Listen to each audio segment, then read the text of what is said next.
नमस्कार। आज हम एक बड़ी ही दिलचस्प पौराणिक कथा के बारे में बात करने जा रहे हैं। बद्रीनाथ के दिव्य स्थानांतरण की कहानी। ये कहानी है विश्वास की, त्याग की और एक बड़ी ही चतुर योजना की। ये सवाल सुनकर शायद थोड़ी हैरानी हो, है ना?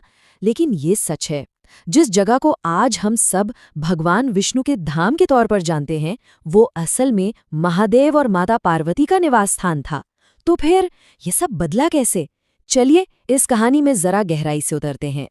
अच्छा, तो इस पूरी कहानी की शुरुआत होती है एक सलाह से। और ये कोई ऐसी वैसी सलाह नहीं थी। ये सलाह दी थी देवर्षि नारद ने, और वो भी सीधे भगवान विष्णु को। तो हुआ यूं कि एक दिन नारद मुनि भगवान विष्णु से मिलने पहुंचे। अब वहां उन्होंने देखा कि विष्णु जी तो हमेशा की तरह शेषनाग पर आराम फरमा रहे हैं। बस ये देखकर नारद मुनि ने कह दिया, प्रभु आप तो जगत के पालनहार हैं, हमेशा ऐसे आराम करना ये दुनिया के लिए कोई अच्छा उदाहरण नहीं है। आपको भी कर्म करके एक मिसाल पेश करनी चाहिए। अब नारद जी की ये बात भगवान विष्णु को लग गई। उन्हें एहसास हुआ कि बात तो सही है। दुनिया को सही राह दिखाने के लिए उन्हें खुद एक मिसाल कायम करनी होगी। और बस इसी सोच के साथ उन्होंने तय किया कि वो तपस्या करेंगे। इसके लिए एक सही जगह की तलाश शुरू हो गई।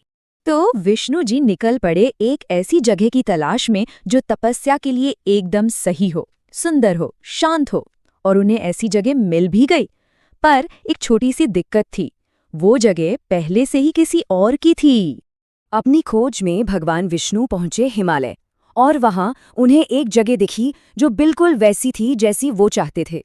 सुंदर भी, शांत भी, तपस्या के लिए एकदम परफेक्ट। और वो जगह थी बद्रीनाथ।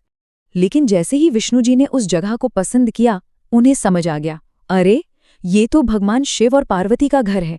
अब वो दुविधा में पड़ गए।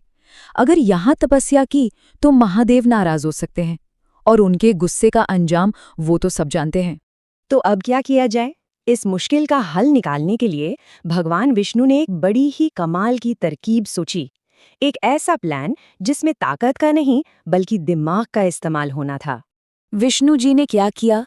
उन्होंने एक छोटे से बच्चे का रूप लिया और शिव पार्वती के घर के बाहर बैठकर जोर जोर से रोना शुरू कर दिया। और ये सब उन्होंने तब किया जब शिव और पार्वती घर पर नहीं थे, कहीं बाहर गए हुए थे। अब जैसे ही शिव और पार्वती वापस आए, उन्होंने दरवाजे पर एक बच्चे को रोते हुए देखा। माता पार्वती का दिल तो ममता से भर गया, वो पिघल गईं।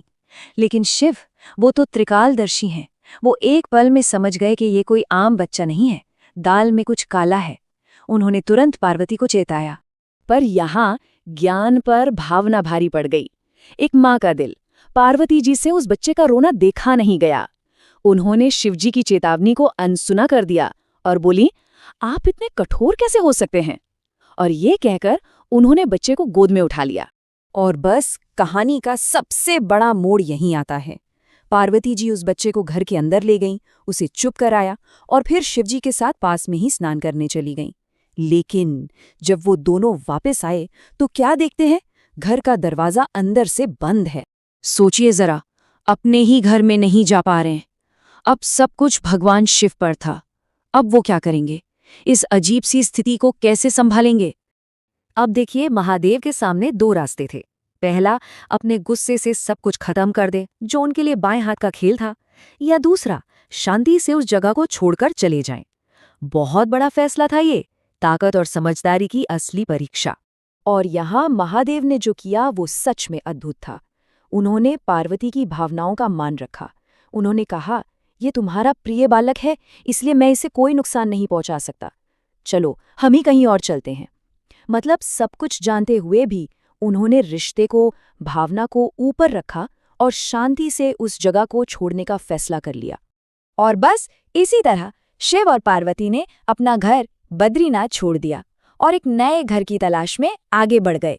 ऐसा माना जाता है कि बद्रीनाथ से करीब 10 किलोमीटर दूर जाकर उन्हें अपनी नई जगह मिली, केदारनाथ। और इस तरह आज हम इन दो महान धामों को जानते हैं। ये कहानी ना